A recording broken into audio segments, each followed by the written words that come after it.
आप उठा के कालिदास को देखें, कहीं भी वो सिद्धांतों से अपने आप को पृथक और अलग नहीं कर पाते। मैं समझता हूँ कि इन अस्थायी पुलाक न्याय से मैंने कुछ प्रसंग आपके सामने उपस्थापित किए। आप सुधी जने हैं, इन बिंदुओं पर अगर आप पुनः कालिदास के ग्रंथों का मंथन करेंगे तो आपको असंख्य ऐसे उदाहरण मिल जाएंगे जहाँ कालिदास एक सुदृढ़ और सुंदर खुशहाल परिवार की कामना करते थे और वो वही समाज को देना चाहते थे। इसलिए अपने ग्रंथों के माध्यम से अपने पात्रों की चरित्रों की जहाँ जहाँ उनको अवसर मिला उन सारे अवसरों पर उन्होंने इन तरीके की बात और छोटी छोटी युक्तियों से कह करके उस समाज को एक सुंदर संदेश देते हैं। इन्हीं शब्दों के साथ मैं आप सबको प्रति आभार व्यक्त करते हुए आपने बड़े बात पर जोर किया।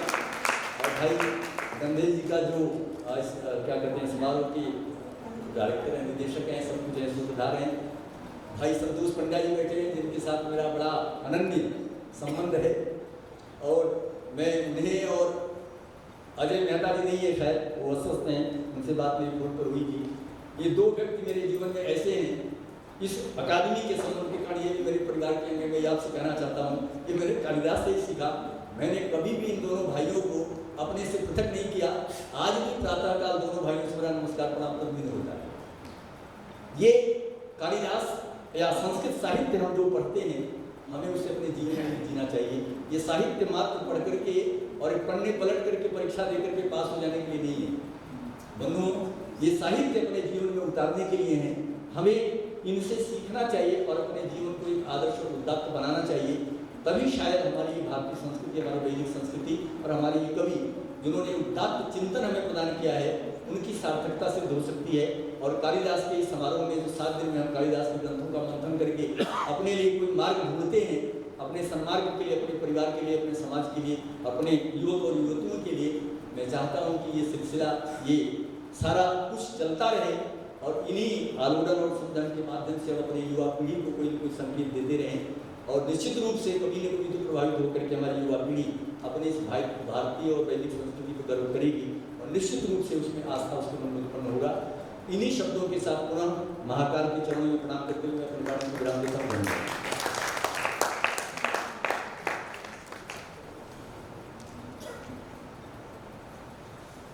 धन्यवादान् समर्पयामि। आचार्याणां मधुमय पदजालैः भव्यभावप्रकाशैः प्रकाशिताः वयं।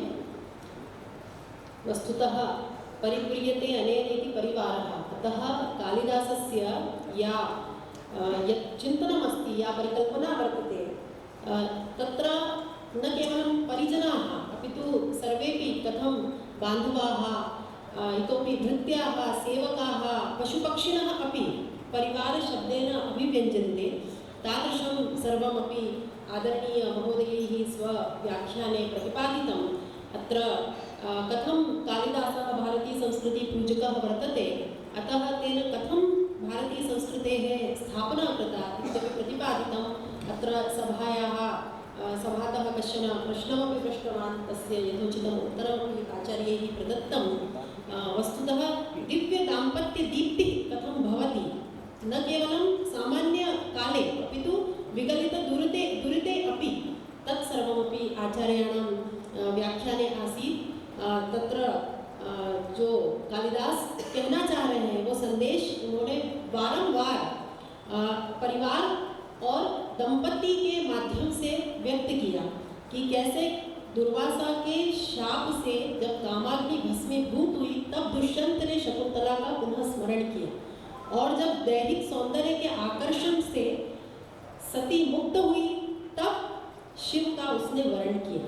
तो यही हमारे भारतीय संस्कृति का जो आदर्श है वह किस प्रकार कालिदास ने भिन्न भिन्न माध्यमों से प्रकट किया है वो हम सब जानकर आज धन्यता का अनुभव करते हैं आदरणीय आचार्य जी के श्रीमुख से।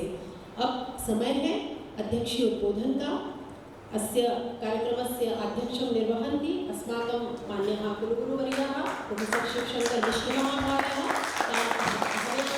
ते आगत्य अध्यक्षीय उद्बोधनं दत्वा अस्मान् उपकुर्वन्तु इति।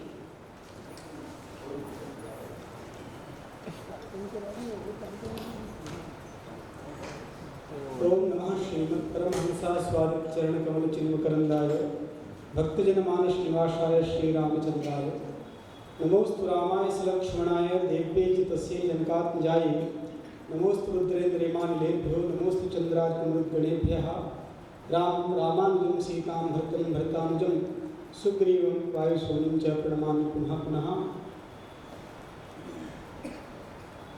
अयोध्या मथुरा माया काशी कांची ह्यवन्तिका पुरी द्वारावती चैव सप्तैता मोक्षदायिकाः।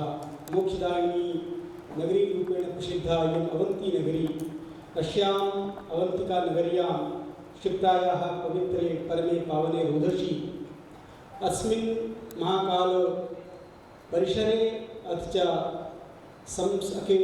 कालिदास संस्कृत अकादमी परिसरे विद्यमानाः समेपि आचार्याः सप्तदिवसव्यापिने अखिल भारतीय कालिदास समारोहे तृतीये दिवसे अस्मिन् सत्रे मञ्चे विराजमानाः मुख्यातिथयः श्रीमन्तः विश्वासोपाध्याय महाभागाः अथ च येषाम् अत्यन्तं विस्तृतं विशदं व्याख्यानम् अस्माभिः सर्वैः श्रुतं न किञ्चिदवशिष्यते इत्यपि वक्तुं शक्यते। कालिदास साहित्ये परिवार विषये तथा भूतं सर्वम् आकलय्य अत्र यदुपस्थापितं यैः उपस्थापितम् एवं भूताः अस्माकम् अग्रजकल्पाः श्रद्धेयाः राजेश्वर मिश्र महाभागाः देहली विश्वविद्यालयतः शिलाबहादुर शास्त्री राष्ट्रीय संस्कृत विश्वविद्यालयतः समागताः वेदविभागस्य आचार्याः आदरणीयाः देवेन्द्र मिश्र महाभागाः अस्य समग्रस्य कार्यक्रमस्य सञ्चालिका अस्मत् विश्वविद्यालयस्य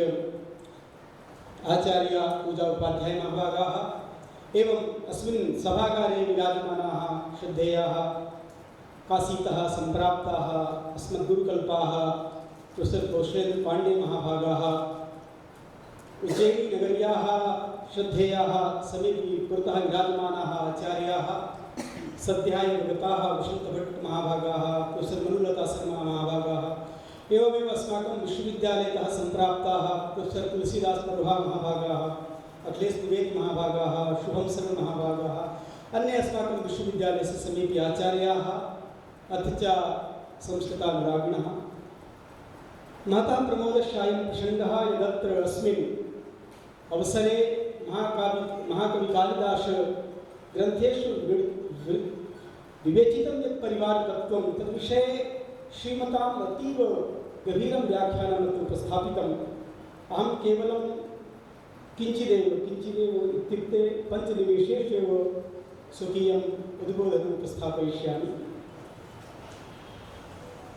लोकप्रिय व्याख्यान के बारे में आप सबने बहुत अच्छा सुना और हमारे राजेश्वर मिश्र जी ने तो समग्र कालिदास के वाङ्मय को, चाहे वह रघुवंश हो, चाहे वह कुमार संभव हो, चाहे वह अभिज्ञान शाकुंतल हो, सबको स्पर्श किया।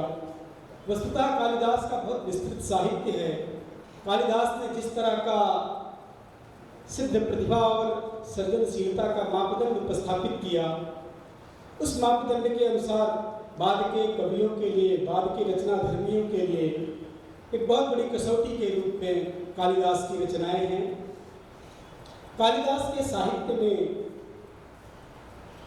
चाहे हम उसको भूगोल उसमें जानना चाहें, चाहे उसमें हम पर्यावरण जानना चाहें, चाहे हम उसको भाषा की दृष्टि से, शैली की दृष्टि से, लालित्य की दृष्टि से, उपमा की दृष्टि से या समाज शास्त्र की दृष्टि से, सामाजिक संदर्भों की दृष्टि से यदि हम कालिदास के साहित्य का अवलोकन करें तो बहुत कुछ हमें प्राप्त होता है। बहुत कार्य हुआ है महाकवि कालिदास के ग्रंथों पर। जिस पारिवारिक चिंतन की वार्ता यहाँ हो रही है, इस पर भी बहुत मुझे लगता है कि बहुत सारे लोगों ने रिसर्च कार्य किया होगा, शोध कार्य किया होगा।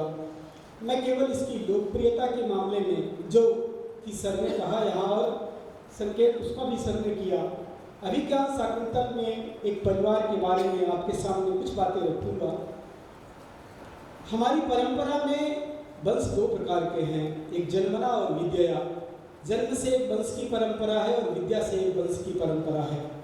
गुरुकुलों में विद्या की वंश परंपरा होती थी। परिवार जैसा वातावरण होता था। एक अरण्य में एक आचार्य निवास करके एक बड़े परिवार की रचना करते थे और उस परिवार में केवल कोई सगे संबंधी नहीं होते थे, बल्कि उस परिवार में वो सभी लोग होते थे जो विद्या की प्राप्ति की कामना से होते थे, जो उस परिवार में धर्म की कामना से, जो उस परिवार में अध्यात्म की कामना से, अपने आत्मकल्याण की कामना से वहाँ उपस्थित होते थे, वो सब परिवार के पार्ट थे। महाकवि कालिदास ने अपने समग्र साहित्य में परिवार संबंधी अनेक बातें जहाँ तहाँ कही ही हैं, लेकिन अगर हमें कालिदास के अभिज्ञान शाकुंतल में जैसा कि संकेत भी किया है यहाँ से आचार्य ने, उस परिवार की कल्पना करें कि कालिदास एक ऐसे परिवार की प्रस्तुति करते हैं जो कण्व का परिवार है। महर्षि कण्व के परिवार में कौन कौन हैं? महर्षि कण्व के परिवार में स्वयं महर्षि कण्व हैं, माता गौतमी है, सारंगव सारद्वत हैं, इसके अलावा शकुंतला है, प्रियंवदा है, अनुसूया है, आश्रम के मृग हैं, आश्रम के पादप हैं। आश्रम की पूरा जो परिवेश है वह एक परिवार की तरह है। उत्तम परिवार, उत्कृष्ट परिवार होता कौन सा है? उत्तम परिवार वह होता है जहाँ कोई व्यक्ति अपने सुख की, अपने आनंद की कामना छोड़ करके अपने परिवार के व्यक्ति के प्रति सुख की कामना करे, उसके लिए आगे बढ़े। जब हम किसी भी परिवार में, आज के भी परिवार में, जिन परिवारों में आत्म केंद्रित विचार ना हो करके परिवार के दूसरे लोगों के प्रति, परिवार के अन्य सदस्य के प्रति हमारी भावना होती है, उसके सुख के प्रति हम चिंतित होते हैं, उसके दुख निवृत्ति के प्रति हम चिंतित होते हैं, ऐसे परिवार आज भी देखे जाते हैं।